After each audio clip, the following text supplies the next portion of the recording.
Boa noite, igreja. Quero convidá-los a abrirem suas Bíblias no Salmo de número 32.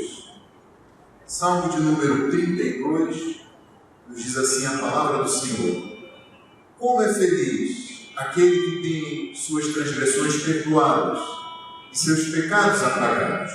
Como é feliz aquele a quem o Senhor não atribui culpa e em quem não há hipocrisia. Enquanto eu mantinha escondidos os meus pecados, o meu corpo definhava de tanto gemer. Pois dia e noite a tua mão pesava sobre mim, minhas forças foram se esgotando como em tempo de seca. Então conheci diante de ti o meu pecado e não encobri as minhas culpas. Eu disse: confessarei as minhas transgressões ao Senhor, e tu perdoaste a culpa do meu pecado. Portanto, que todos os que são fiéis orem a ti, enquanto pode ser encontrado. Quando as muitas águas se levantarem, elas não atingirão. Tu és o meu abrigo, tu me preservarás das angústias e me cercarás de canções de livramento. Eu o instruirei e o ensinarei no caminho que você deve seguir. Eu o aconselharei e cuidarei de você. Não sejam como o cavalo ou o burro, que não têm entendimento, mas precisam ser controlados com freios e regras. Caso contrário, não obedecem. Muitas são as dores dos ímpios, mas a bondade do Senhor protege quem nele confia.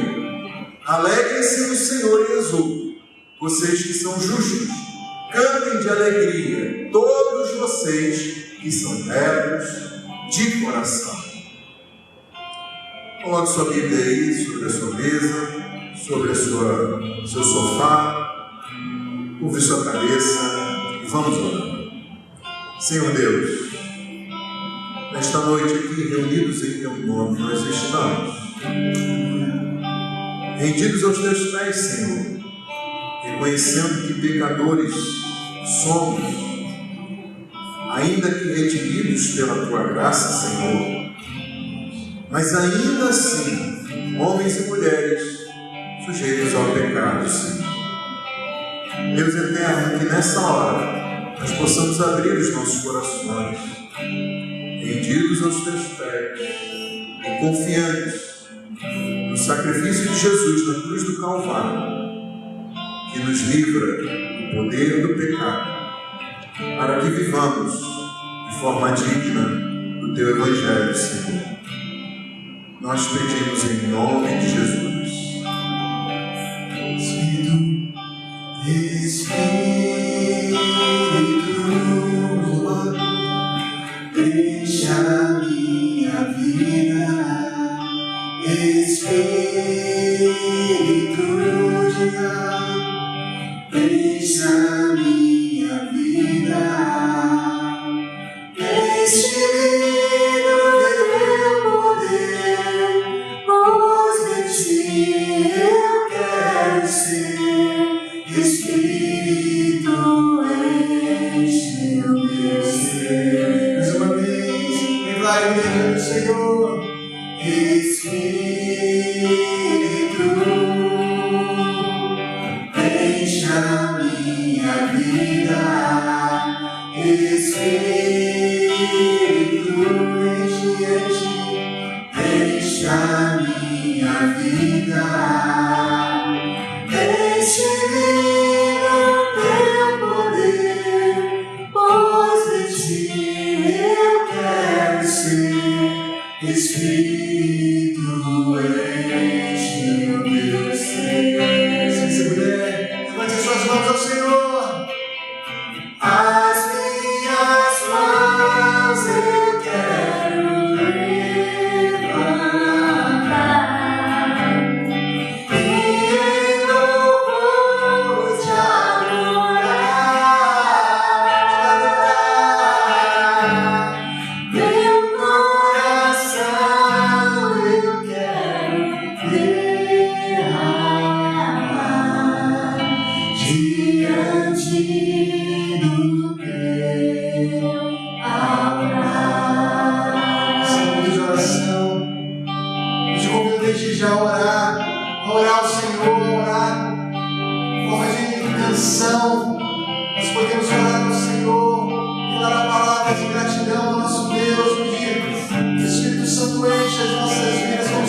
direto no texto de Efésios, sejam cheios do Espírito Santo de Deus, o Espírito Santo que já habita em nós, salvos, redimidos. Oh Deus, nós clamamos, enche a nossa casa, enche a nossa família, enche nossos pais, nossos filhos, nossas esposas, nossa família, Senhor. Nós oramos no nome de Cristo, Espírito Santo. Espírito, enche a minha vida. Espírito, enche a minha vida. Enche-me do teu poder, pois de ti eu quero ser.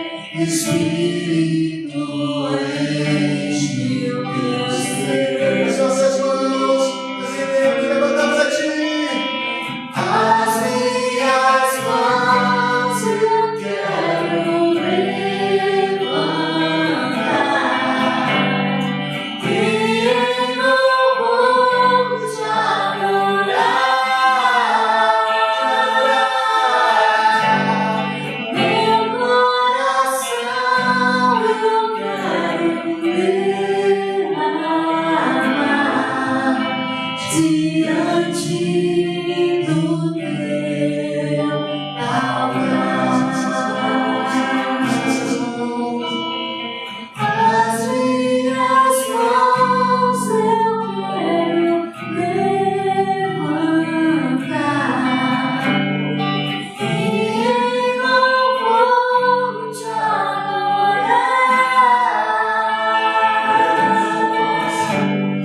Meu coração eu quero derramar diante do teu altar.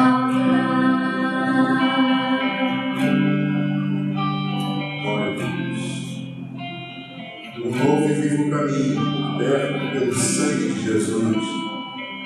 Nós já chegamos, não por nossos méritos, mas pelos méritos de Jesus Cristo, que morreu na cruz e entregou a sua vida em nosso lugar, pagando o preço que deveríamos pagar. É por isso, meu irmão e minha irmã, que você, junto comigo, junto conosco aqui, reunidos nesta noite, podemos nos aproximar do trono da graça com toda a confiança, esperança. Podemos nos render aos pés do Senhor. Aleluia! Não estamos mais condenados, mas livres. Livres. Não somos mais escravos do pecado, mas filhos de Deus. Por meio de Jesus Cristo, nosso Senhor e Salvador. Por isso, meu irmão e irmã, louve a Deus, engrandeça a esse Senhor e Salvador. Diga Cordeiro que foi morto, Santo, Santo Ele é.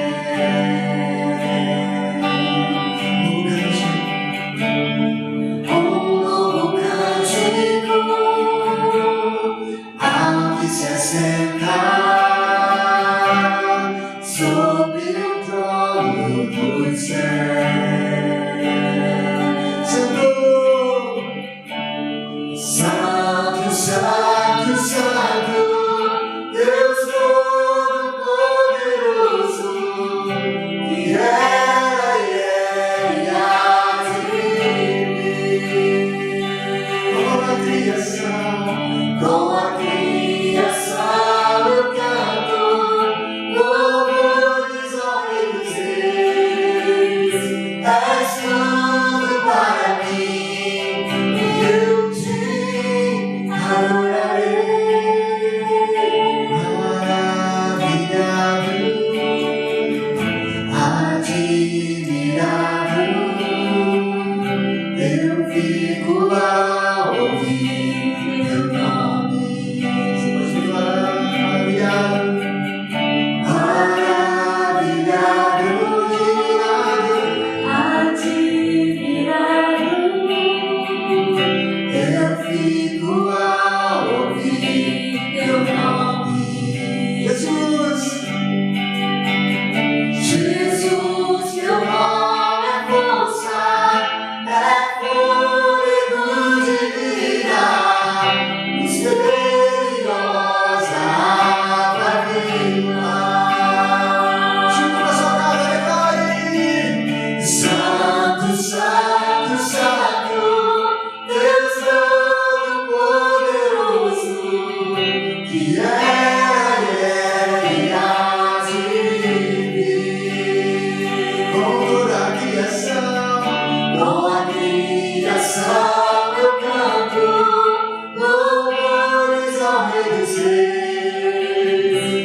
junto com a tua igreja, Senhor Deus.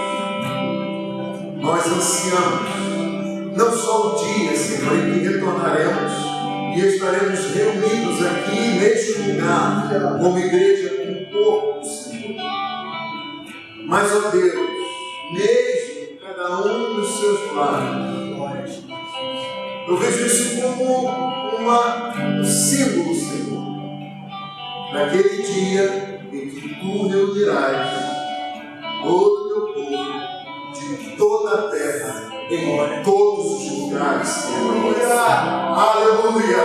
E viveremos para sempre com o Senhor, louvando a Ti, ó Deus, com homens, mulheres de todas as raças, tribos, línguas e nações, Senhor. Ó Deus, o quanto ansiamos por esse dia, ó Pai. E nós te agradecemos pela tua bondade que nos sustenta, que nos fortalece e que nos acompanha, ó Deus, enquanto este dia não chega, Senhor. Ó Senhor Deus, que nesta noite o Senhor possa alimentar tal esperança no coração de cada irmão, de cada irmã, de cada família. Louvor, honra, glória sejam dadas a Ti, Jesus. Cada coração seja dado a Ti, Senhor.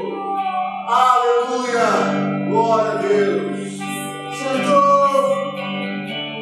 Santo, Santo, Santo, Deus Todo-Poderoso, que é e há de vir. Com a criação eu canto louvores ao Rei dos Reis.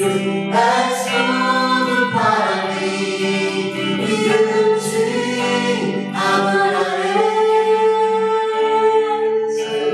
Santo, Santo, Santo, Deus Todo-Poderoso, que é e há de vir. Juntos cantamos. Com a criação eu canto louvores ao Rei dos Reis. És tudo para mim e eu te adorarei. Louvado seja o nome do Senhor. Meu irmão, minha irmã, nesta hora eu te convido a abrir a sua vida em Marcos, Evangelho de Marcos, capítulo de número 9, versículo 42. Nós vamos meditar na palavra do Senhor. Bom, meus irmãos e minhas irmãs, eu quero convidá-los a abrirem suas Bíblias no Evangelho de Marcos, no capítulo 9, versículo de número 42. Marcos, capítulo 9, versículo 42, assim nos diz a palavra do Senhor. Se alguém fizer tropeçar um destes pequeninos que creem em mim, seria melhor que fosse lançado no mar com uma grande pedra amarrada no pescoço. Se a sua mão o fizer tropeçar, corte-a. É melhor entrar na vida mutilado do que, tendo as duas mãos, ir para o inferno, onde o fogo nunca se apaga, onde o seu verme não morre e o fogo não se apaga. E se o seu pé o fizer tropeçar, corte-o. É melhor entrar na vida aleijado do que, tendo os dois pés, ser lançado no inferno, onde o seu verme não morre e o fogo não se apaga. E se o seu olho o fizer tropeçar, arranque-o. É melhor entrar no reino de Deus com um só olho do que, tendo os dois olhos, ser lançado no inferno, onde o seu verme não morre e o fogo não se apaga. Cada um será salgado com fogo. O sal é bom, mas se deixar de ser salgado, como restaurar o seu sabor? Tenham sal em vocês mesmos e vivam em paz uns com os outros. Curve sua cabeça, vamos orar. Senhor Deus, nesta noite nós pedimos a Tua graça sobre nós, para que Teu Espírito Santo possa nos guiar à verdade naquilo que Jesus quis nos dizer à Tua igreja hoje, quando falou aos apóstolos, aos 12: ó Senhor, ajuda-nos a vivermos em paz uns com os outros, guerreando contra o pecado. Em nome de Jesus, nós te pedimos, dá-nos a tua graça, que teu Espírito Santo possa falar aos nossos corações, nos confrontar e nos levar aos teus pés. Nós pedimos isso em nome de Jesus. Amém. Bom, meus irmãos e minhas irmãs, Jesus está aqui no meio do seu programa de discipulado ministrado aos 12 apóstolos. Ele estava a caminho de Jerusalém para, dali a algumas semanas, sofrer muitas coisas, ser rejeitado pelos líderes religiosos, ser morto e ressuscitar depois de 3 dias. E nessa fase de encerramento do seu ministério na terra, Jesus resolveu se dedicar exclusivamente à instrução dos 12, em vez de ministrar às multidões. A caminhada até Jerusalém deu oportunidades para Jesus tratar sobre temas particulares com os 12. Jesus viu a necessidade de falar sobre o orgulho, a vanglória e a arrogância nitidamente vista no coração deles. Primeiro, uma discussão entre eles sobre quem era o maior revelou o orgulho e a vanglória nos seus corações. Aí Jesus disse, como você pode ver comigo aqui no capítulo 9 de Marcos, versículo de número 35. Jesus disse: se alguém quiser ser o primeiro, será o último e servo de todos. E para deixar isso claro, Jesus colocou uma criança no meio deles, depois colocou essa criança em pé ao lado dele, e em seguida ele pegou essa criança no colo. Daí Jesus disse que se eles não se convertessem e se tornassem como crianças, eles não entrariam no reino dos céus. Diante de Jesus, então, os discípulos deveriam ser como aquela criança, humildes. Eles deveriam perceber o quão pequenos, dependentes, limitados e semelhantes uns aos outros, todos eles eram. E aí nós aprendemos que não somos diferentes dos 12, que devemos perceber o orgulho e a vanglória em nós e também aprender as lições sobre humildade que Jesus deu a eles. Nós devemos, nos termos de Jesus, hoje como igreja, cada um de nós ser como uma criança. Logo em seguida, Jesus teve que tratar a arrogância dos 12. Quando eles impediram um homem de continuar expulsando demônios em nome de Jesus. Dias antes, eles não tinham conseguido fazer justamente isso que esse homem estava realizando, expulsar demônios. Então o ego ferido deles respondeu com arrogância. Mas quando Jesus soube do ocorrido, disse a eles o seguinte, veja comigo aí, no capítulo 9, nos versículos 39 e 40, o que Jesus disse: não impeçam. Ninguém que faça um milagre em meu nome pode falar mal de mim logo em seguida, pois quem não é contra nós está a nosso favor. Então, meus irmãos e minhas irmãs, nesses 2 episódios, Jesus tratou do relacionamento dos 12 entre si e com outros fora daquele grupo apostólico.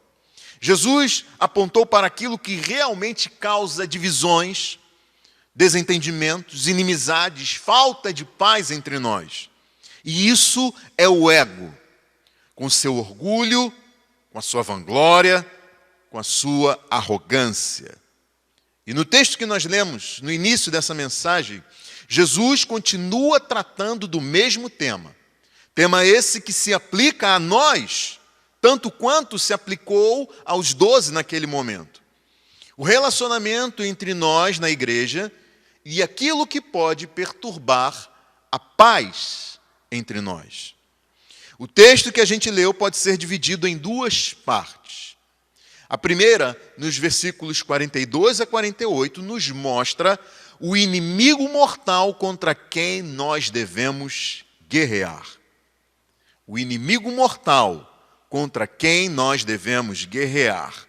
Depois, nos versículos 49 e 50, nós lemos a respeito da paz que desfrutaremos uns com os outros, se vencida essa batalha. A paz que desfrutaremos uns com os outros, se vencida esta batalha. E a mensagem que fica para nós com base nesse texto é uma palavra de ordem na forma: guerreiem contra o pecado para que tenham paz uns com os outros. A grande ideia deste texto é uma ordem, uma exortação, um incentivo a todos nós. Guerreiem contra o pecado para que tenham paz uns com os outros. Então vamos à primeira parte, versículos 42 a 48, que nos mostra esse inimigo mortal contra quem nós devemos guerrear. Vejam vocês que Jesus comparou os cristãos a crianças para destacar a virtude da humildade, tão necessária ao convívio uns com os outros. Daí, no texto que nós lemos no início dessa mensagem, nós vimos que Jesus disse, veja aí novamente comigo, versículo 42, se alguém fizer tropeçar um destes pequeninos que creem em mim, seria melhor que fosse lançado no mar com uma grande pedra amarrada no pescoço. Então, quando Jesus menciona aqui os pequeninos, ele tem em mente todos os crentes. E Jesus faz uma dura advertência a quem faz tropeçar um desses que creem nele. Jesus disse que seria melhor essa pessoa sofrer uma das mortes consideradas mais repugnantes pelos judeus daquela época, do que ter a oportunidade de fazer tropeçar um dos pequeninos que creem nele. Quem fizesse tropeçar um dos pequeninos deveria esperar condenação muito pior do que ter o pescoço amarrado a uma grande pedra e ser lançado ao mar para agonizar, afogar e morrer. Essa condenação à morte era melhor do que aquilo que espera quem faz um crente tropeçar. Essa grande pedra ela é identificada com a pedra de um moinho que de tão grande e de tão pesada era necessário que um animal de carga puxasse a engrenagem para fazer esta pedra girar. Um animal como um jumento. Essa condenação à morte por afogamento era considerada horrível pelos judeus por ser uma morte sem sepultamento e também cercada de mitos. Os não-judeus, os chamados gentios, acreditavam que a alma dos afogados ficava pairando sobre as águas no local onde a pessoa tinha morrido, sem nunca encontrar a paz e o descanso após a morte. E a gente percebe isso com clareza ao ler os versículos 43 a 48, em que Jesus adverte que se a sua mão fizer tropeçar, corte-a, e se o seu pé o fizer tropeçar, corte-o, e se o seu olho o fizer tropeçar, arranque-o. É melhor entrar no reino de Deus mutilado, aleijado, com um olho só, do que tendo 2 mãos, 2 pés, 2 olhos, ser lançado no inferno, onde seu verme não morre e o fogo não se apaga.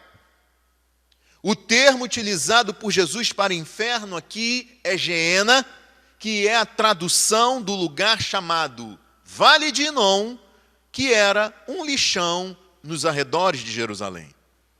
Era um lugar de cremação de qualquer tipo de lixo, escória, imundície, e por isso estava continuamente em chamas. Animais mortos também eram despojados nesse lixão. Era um lugar de putrefação com matéria em decomposição, apodrecida, e por isso havia vermes por ali. Nesse lixão, os focos de fogo se apagavam cedo ou tarde, e os vermes cumpriam lá o seu ciclo de vida até a morte. Mas Jesus usa esse lixão como uma imagem do inferno, onde o verme não morre e o fogo não se apaga. Essas imagens fortes da morte por afogamento e o ser lançado no inferno destacam a gravidade do que Jesus está nos dizendo aqui. Fazer tropeçar um crente é algo horrível, pavoroso, repugnante e digno da pior condenação. E tropeçar aqui significa pecar. E eu digo isso porque o Evangelho de Mateus, no capítulo 18, abra lá comigo, por favor. Mateus, capítulo 18, versículos 1 a 9, deixa isso mais claro para a gente. Evangelho de Mateus, capítulo 18, versículo 1. Naquele momento, os discípulos chegaram a Jesus e perguntaram: quem é o maior no reino dos céus? Chamando uma criança, colocou-a no meio deles e disse: eu lhes asseguro que, a não ser que vocês se convertam e se tornem como crianças, jamais entrarão no reino dos céus. Portanto, quem se faz humilde como esta criança, este é o maior no reino dos céus. Quem recebe uma destas crianças em meu nome está me recebendo, mas se alguém fizer cair no pecado um destes pequeninos que crê em mim, melhor lhe seria amarrar uma pedra de moinho no pescoço e se afogar nas profundezas do mar. Ai do mundo, por causa das coisas que fazem cair no pecado. É inevitável que tais coisas aconteçam, mas ai daquele por meio de quem elas acontecem. Se a sua mão ou seu pé o fizerem tropeçar, corte-os e jogue-os fora. É melhor entrar na vida mutilado ou aleijado do que, tendo as duas mãos, os dois pés, ser lançado no fogo do eterno. E se o seu olho o fizer tropeçar, arranque-o e jogue-o fora.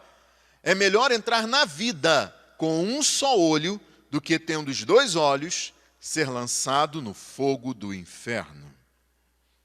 O contexto, então, como vocês viram, é o mesmo do episódio narrado por Marcos, e eu quero destacar inicialmente os versículos 4 e 5, quando Jesus conclui aqui a sua lição sobre a humildade, dizendo, no versículo 4, portanto, quem se faz humilde como esta criança, este é o maior no reino dos céus, e Jesus deixa claro que o crente está sendo aqui simbolizado como uma criança.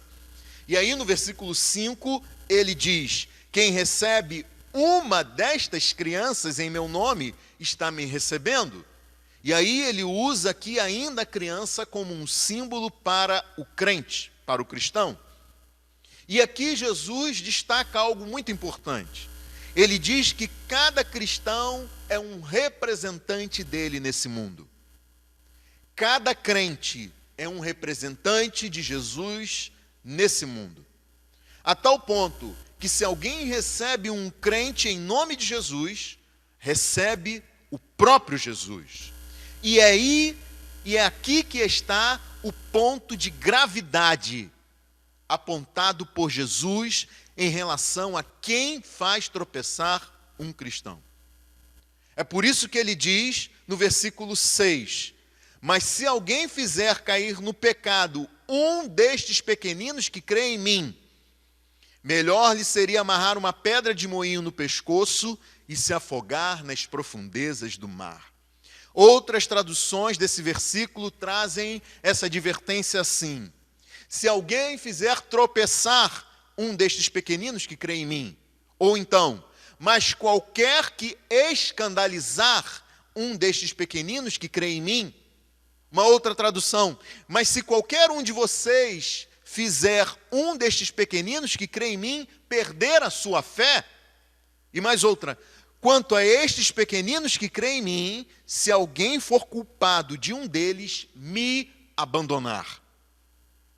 Então Jesus, ele condena duramente a quem, com as suas ações, leva um crente a cair em pecado, tropeçar, se escandalizar, perder a sua fé em Cristo ou abandonar a Cristo. E daí então, diante dessa severidade toda nas palavras de Jesus, você deve estar aí pensando, afinal, a quem Jesus está advertindo e direcionando essa condenação? Será que você consegue perceber? Ou não? Será que você vai se surpreender ao ver, perceber a quem Jesus está advertindo?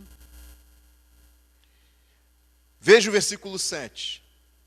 Jesus disse: ai do mundo, por causa das coisas que fazem cair no pecado. É inevitável que tais coisas aconteçam, mas ai daquele por meio de quem elas acontecem. Há duas condenações aqui. Uma ao mundo, como um sistema social debaixo da influência do diabo e que leva pessoas ao pecado, e outra, aquele por meio de quem as pessoas são levadas a cair no pecado. E a condenação de Jesus está na palavra que ele usa, ai.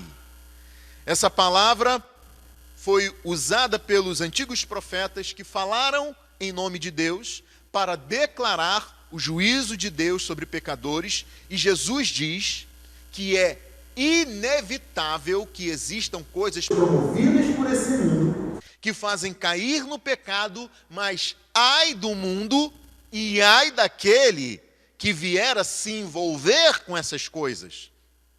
Meus irmãos e minhas irmãs, a responsabilidade humana não pode se desculpar, se eximir, se desobrigar, se livrar da condenação de Deus, mesmo diante daquilo que foi decretado como inevitável.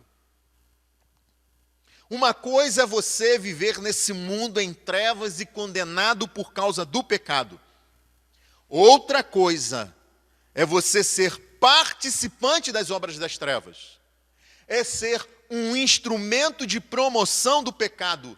É ser como uma vitrine para a ostentação de práticas pecaminosas. E tudo isso sem arrependimento, sem contrição, sem profundo pesar pelo pecado cometido. E ao dizer isso, eu quero deixar claro que Jesus está direcionando as suas duríssimas advertências aqui aos que estão na igreja.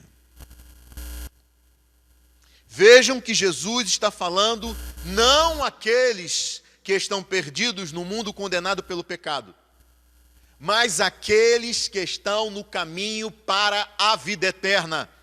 Jesus diz: é melhor entrar na vida mutilado ou aleijado do que ser lançado inteiro no fogo eterno do inferno. Então Jesus está colocando a vida eterna em contraposição à morte eterna no inferno. Eu lhe pergunto, será que isso surpreende você?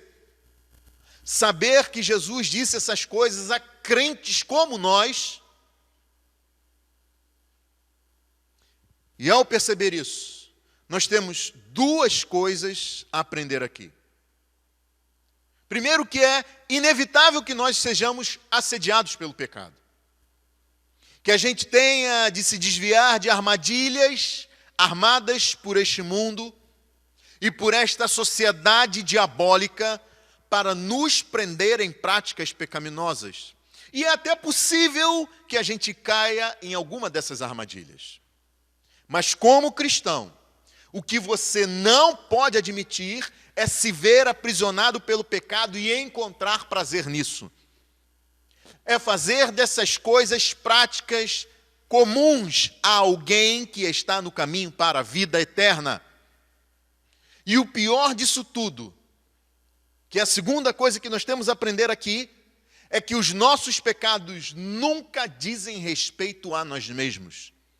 O que Jesus destaca aqui é o quanto nós podemos influenciar a outros crentes e levar esses outros irmãos e irmãs a caírem em pecado. E ele diz: ai daquele por meio de quem essas coisas acontecem. Daí então volte comigo lá em Marcos capítulo 9. Marcos 9, versículos 42 a 48, onde a gente percebe que a advertência de Jesus tem em vista aqueles que estão no caminho para entrar no reino de Deus. É o que ele diz no versículo 47. É melhor entrar no reino de Deus mutilado do que ir inteiro para o inferno. E é por isso que a gente não pode fechar os olhos agora. Você não pode se distrair nem pensar, esse papo aí não tem nada a ver comigo, essa pregação não é para mim, eu acho até que eu vou desligar a televisão, vou fechar o celular, vou ver outro vídeo no YouTube, vou assistir uma live legal agora. Jesus disse, é melhor entrar no reino de Deus mutilado, aleijado com um só olho, do que tendo 2 mãos, 2 pés e 2 olhos ser lançado no inferno, onde seu verme não morre e o fogo não se apaga.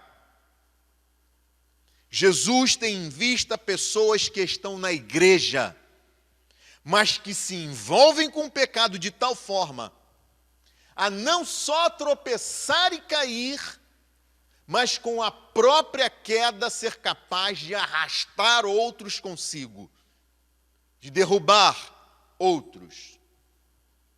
E Jesus exige uma decisão radical contra isso. A amputação daquilo que nos leva a pecar. A amputação daquilo que nos leva a pecar. É claro que depois desse isolamento social, por causa da Covid-19, ninguém vai precisar voltar ao convívio da igreja, aqui junto conosco, sem uma mão, sem um pé ou sem um olho, pelo amor de Deus. Ninguém vai sair por aí se mutilando depois dessa pregação. Não é isso que eu estou dizendo. Crianças, adolescentes e jovens, não façam isso. Até porque não é cortando uma mão ou um pé ou arrancando um olho que você vai se livrar da inclinação para o pecado. Jesus disse aqui no Evangelho de Marcos, capítulo 7, versículo 21 a 23, que é do interior do coração dos homens, que vêm os maus pensamentos, as imoralidades sexuais, os roubos, os homicídios, os adultérios, as cobiças, as maldades, o engano, a devassidão, a inveja, a calúnia, a arrogância, a insensatez. Todos esses males vêm de dentro e tornam o homem impuro. O coração do problema com o pecado é o problema com o pecado do coração. O coração do problema com o pecado é o problema com o pecado do coração.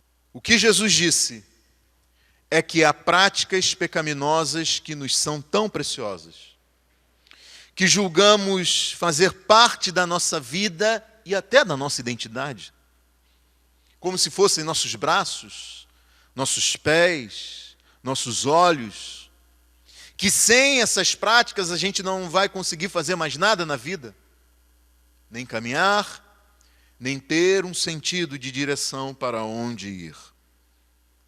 São pecados que nos dão um senso de plenitude, que nos trazem algum tipo de satisfação que enchem o nosso ego. E a gente não quer se livrar desses pecados.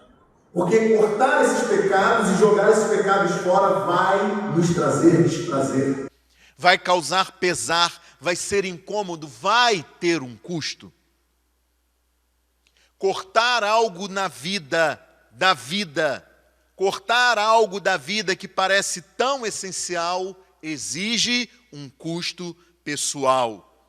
E o que Jesus está destacando aqui de um outro modo é o custo do discipulado.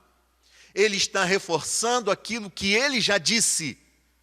Aqui no Evangelho de Marcos, no capítulo 8, versículos 35 e 36, é melhor perder a vida por causa dele e do Evangelho, do que ganhar o mundo inteiro e perder a sua alma.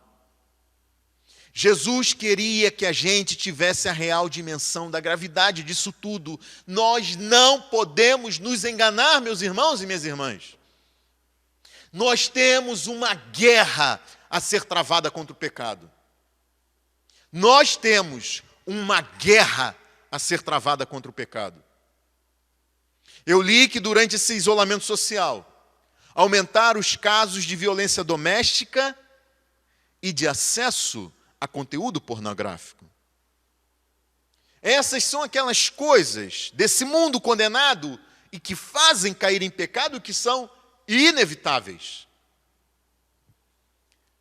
Mas não é só isso que deve nos fazer pensar seriamente no pecado nessa noite. Vejam, durante esse afastamento, isolamento social, eu enfrentei situações complicadas lá em casa. Coisas que desafiaram os ídolos do meu coração. Trouxeram à tona a minha falta de domínio próprio. Despertaram em mim a ira, a impaciência, a murmuração, a arrogância. Meus irmãos e minhas irmãs, por mais que eu não tenha feito a assinatura de um canal de filmes pornográficos, eu não posso me deixar levar por esses pecados que eu mencionei, achando que eles são menores. Ou então que eles dizem respeito só a mim. Na verdade, nossos pecados nunca dizem respeito só a gente. Pessoas ao nosso redor serão afetadas, feridas ou mal influenciadas. Outra grave advertência é a gente pensar que pode viver escondido na prática de pecados enquanto a gente coloca um sorriso no rosto e vai para a rua. Quem está podendo sair de casa nesse período? Ou coloca um sorriso no rosto para aparecer em uma transmissão online, para posar para uma foto e colocar lá nas redes sociais. Certo pregador disse: as pessoas caem em privado muito antes de cair em público. As pessoas caem no pecado, no recôndito das suas casas, dos seus quartos, antes de cair em público. Então a ordem de Jesus aqui é: lance essas coisas para fora da sua vida. Corte essas coisas que fazem você cair em pecado, custe o que custar, jogue essas coisas no lixo, se livre dessa imundície repugnante. Será melhor você fazer isso do que você viver enganado, como se cristão fosse e no fim ser lançado no fogo eterno do inferno. Meus irmãos e minhas irmãs, vocês sabem que eu sou diabético. E daí, durante esses dias de isolamento social, eu enfrentei aí um período complicado, pessoal, que me deu uma ansiedade para comer coisas que me fazem mal, e o pior é que havia um montão delas na gaveta da cozinha lá de casa. Coisas deliciosas, mas mortais para um diabético como eu. Até que um dia, melhor dia não, uma noite, melhor, uma madrugada, com todo mundo dormindo, eu fui abrir essa gaveta de delícias, peguei um doce de uma caixa que estava fechada. Na verdade, eu não peguei um doce não, eu peguei 3 doces. Aí eu tinha acabado de abrir a caixa e ainda existiam lá 21 outros doces, iguaizinhos àqueles 3. Eu olhei para minha mão com as 3 embalagens do doce abertas. Eu ainda estava mastigando aquela doçura toda. Olhei para a caixa aberta na gaveta. Olhei para a minha circunferência abdominal, depois de eu ter engordado 4 quilos nesse período. E daí eu tomei uma decisão. Eu peguei a caixa de doce e joguei no lixo. Enfiei na coisa mais nojenta que tinha no lixo lá de casa. Meus irmãos e minhas irmãs, é mais ou menos isso que Jesus está dizendo para a gente aqui. Pecados são prazerosos, mas são mortais. Pecados são prazerosos, mas são mortais. Mas vejam que negar a prática do pecado é permanecer no caminho da vida, e esse é o destaque que Jesus faz aqui. O que devemos fazer é jogar esses pecados para fora das nossas vidas. E se nós formos regenerados pelo poder vivificador do Espírito Santo, se nós já nascemos de novo e temos uma nova vida por meio da fé somente em Cristo, então nós certamente faremos isso. Se você foi livre da culpa do pecado, quando um dia se arrependeu, creu e se rendeu aos pés do Salvador e Senhor da sua vida, então você foi livre do poder escravizador do pecado. E hoje você pode dizer não a essas práticas. O pecado não tem domínio sobre nós. Glória a Deus por isso. Não ser motivo de tropeço para os irmãos na igreja é uma advertência tão séria que o apóstolo Paulo elevou isso ao nível em que alguém não está cometendo um pecado, mas suas ações podem levar outros a pecar. Quando ele escreveu a sua carta aos Romanos, Paulo tratou sobre algo que acontecia naquela sociedade. Comerciantes, que não eram cristãos, vendiam suas carnes no mercado, mas antes eles tinham oferecido aquele animal sacrificado aos seus deuses, para ir então vender aquele material no mercado público. Havia crentes que compravam essas carnes julgando que os deuses a quem elas tinham sido oferecidas nada eram diante do Deus verdadeiro, e Paulo diz que esses irmãos estavam certos. Esse era um pensamento correto, mas há irmãos que não pensam assim e se ofendiam com essa atitude. E esses irmãos podiam ser induzidos a agir de modo contrário à vontade de Deus, porque eles estavam vendo um irmão deles, em Cristo, fazendo algo que eles condenavam, comprando aquela comida. Daí o que Paulo instrui é que aqueles que não ligavam para essas coisas não comprassem aquela comida para que não fossem tropeço para os demais irmãos na fé. Mesmo que comprar essa comida não fosse nada pecaminoso. Paulo escreveu em Romanos 14, ouça, eu vou ler para você. Façamos o propósito de não colocar pedra de tropeço ou obstáculo no caminho do irmão. Se o seu irmão se entristece devido ao que você come, você já não está agindo por amor. Por causa da sua comida, não destrua seu irmão por quem Cristo morreu, e este é o ponto fundamental. Aquilo que é bom para vocês não se torne objeto de maledicência. É melhor não comer, nem beber, nem fazer qualquer outra coisa que leve seu irmão a cair. Às vezes a gente se dá a práticas que não são pecaminosas em si. Mas se aquilo for dar problema, se isso for mal interpretado por algum irmão, por alguma irmã, por um adolescente, por um jovem, por alguém novo na fé, então, por amor, nós devemos renunciar a fazer isso.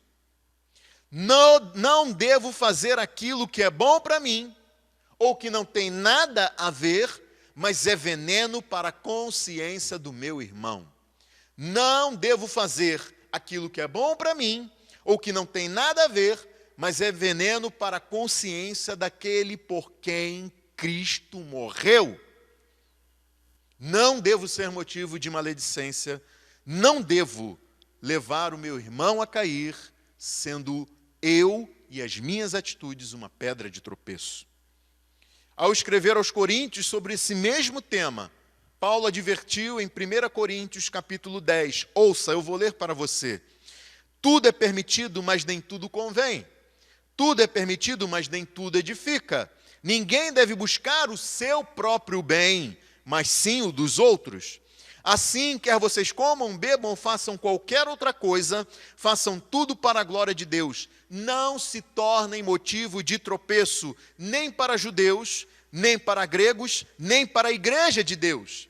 Também eu procuro agradar a todos de todas as formas, porque não estou procurando o meu próprio bem, mas o bem de muitos para que sejam salvos. Então, meus irmãos e minhas irmãs, o que temos aqui nas palavras de Jesus, o que temos aqui nas palavras de Paulo, são advertências para que não sejamos motivo de tropeço para ninguém, nem para os incrédulos, nem para aqueles religiosos, nem para os crentes cristãos da nossa igreja, e de outras igrejas, nem para a igreja de Deus. Aprendemos que a gente pode ser motivo de tropeço quando nós caímos em pecado e levamos outros a pecar, quando somos motivo de escândalo para descrentes e para crentes. E como isso é possível?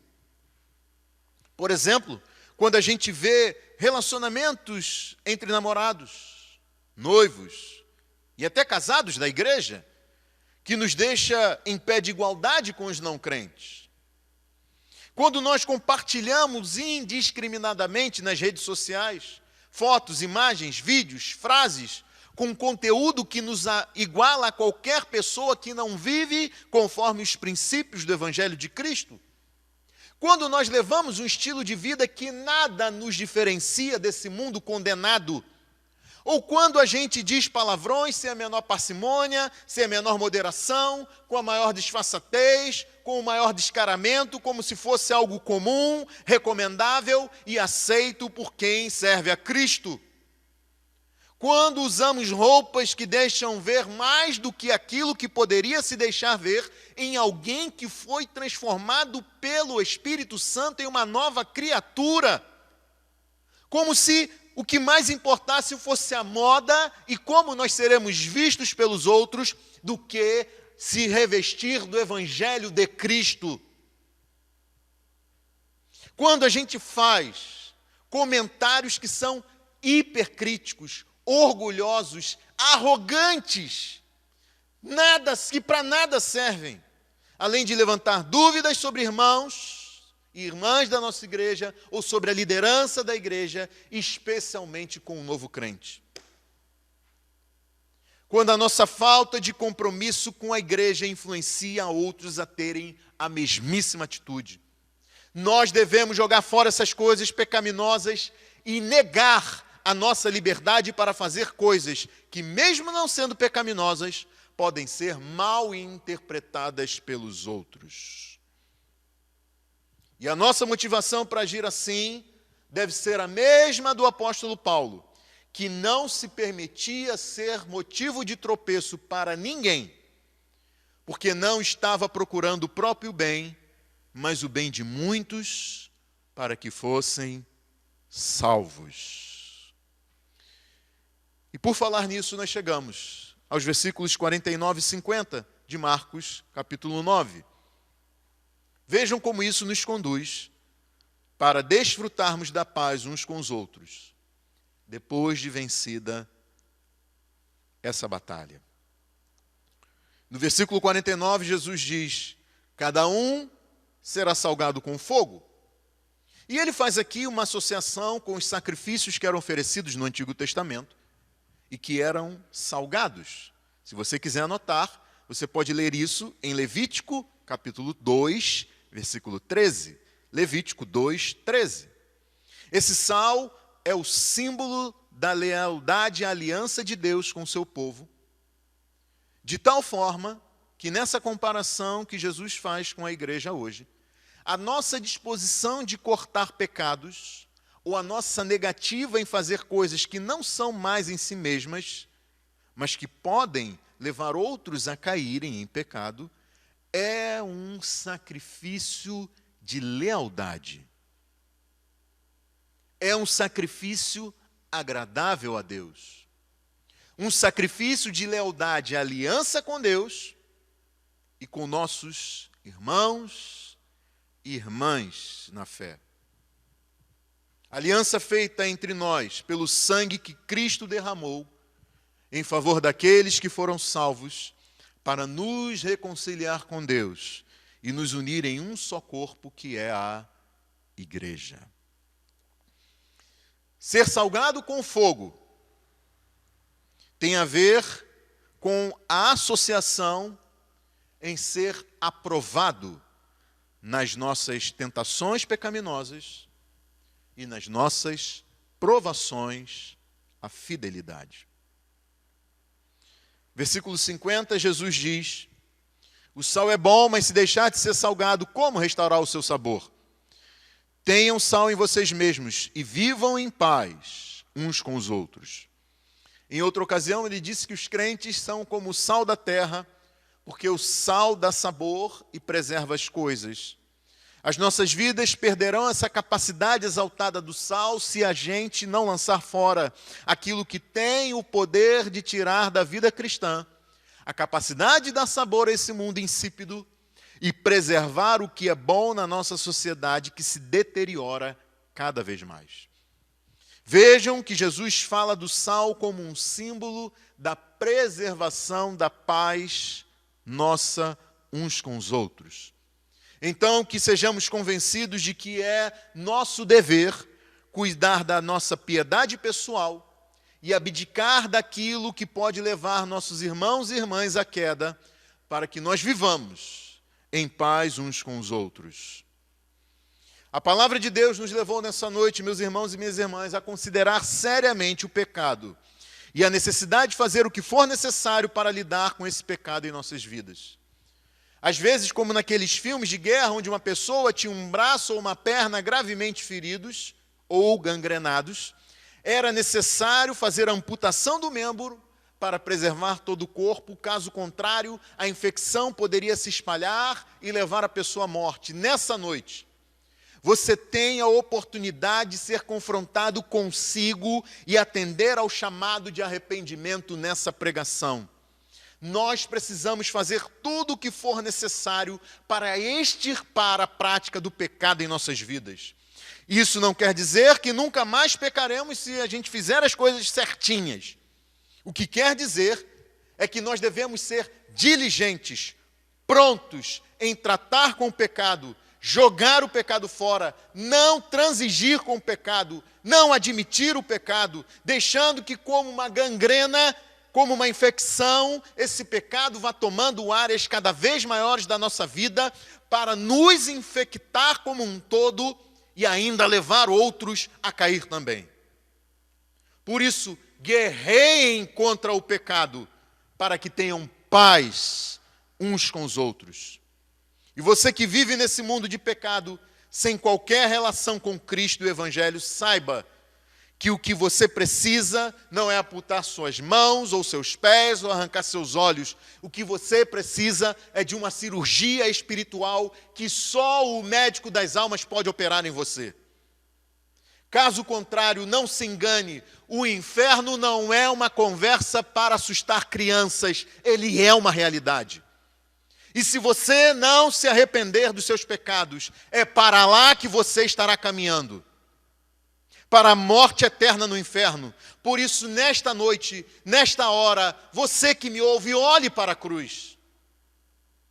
Ali Jesus sofreu a condenação de pecadores, para que aqueles que nele creem não tenham que padecer o mesmo. Então atenda este clamor, esse chamado, arrependa-se e creia. Curve sua cabeça, vamos orar.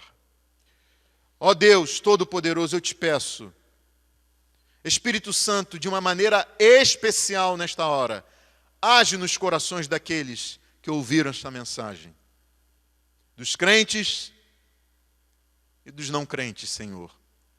Que todos nós sejamos levados aos teus pés em arrependimento e fé, crendo que não somos aceitos nem recebidos pelo Senhor, não entramos no céu nem na vida eterna, por nossos méritos, mas por Jesus Cristo, que entregou a sua vida em nosso lugar, para que tivéssemos vida e vida em abundância.